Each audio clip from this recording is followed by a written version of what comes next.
Hi, my name's Gary Treichler, and I do love small groups.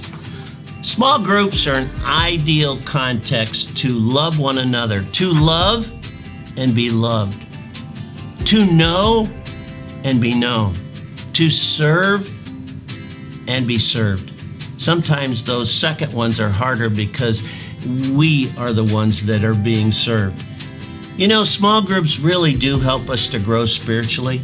It helps us to connect to others, but they have different spiritual gifts. They have different lenses than we do on how we can look at Scripture and what it can mean. Do you ever in a group and you'd say, wow, what a great insight. I mean, look at how Mike will take a passage and you go, wow, I never would have thought it that way, and it sounds like you're just speaking directly to me. Another way that it helps us to grow spiritually is it helps us to focus on others rather than ourselves. I think it's one of the reasons that it's good to have a quiet time in the morning, because we get up, we go, oh, I'm really tired, it's all about me.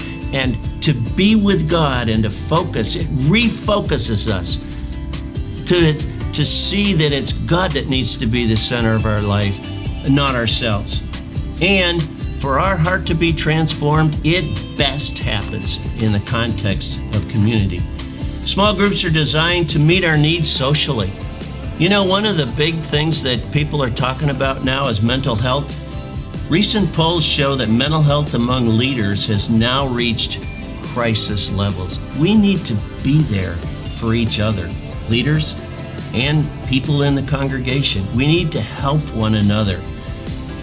Many of us don't have family here in Columbus, and that's what small groups can provide. We can be a family. We can eat Thanksgiving together, be together, and care for one another through those times that can be very lonely.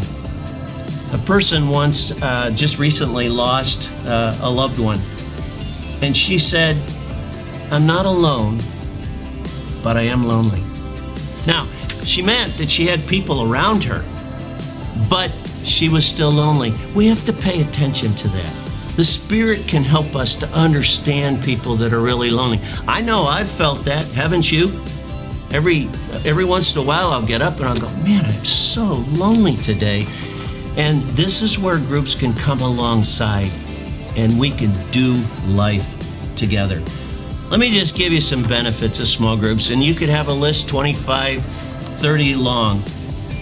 Small groups give us a sense of purpose, gives us a sense of mission that we can do missional together, and a sense of belonging.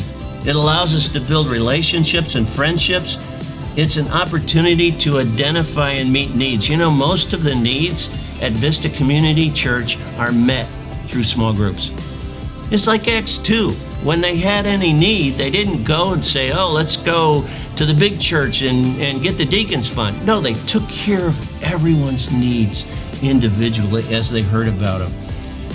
Small groups are a place that challenges us not just to hear the word, but to apply it. In other words, how did you take Mike's message?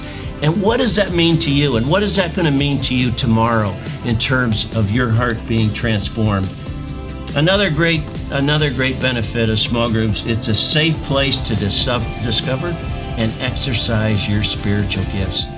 That people can recognize that you have the gift of hospitality, you have the gift of administration. Why don't you take care of the prayer requests and then send it out to us?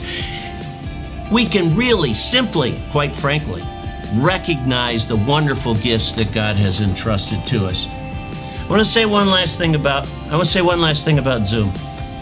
You know, I've heard the comment, I'm zoomed out. Let me ask you a question. What's more important, relationships or the method we do relationships?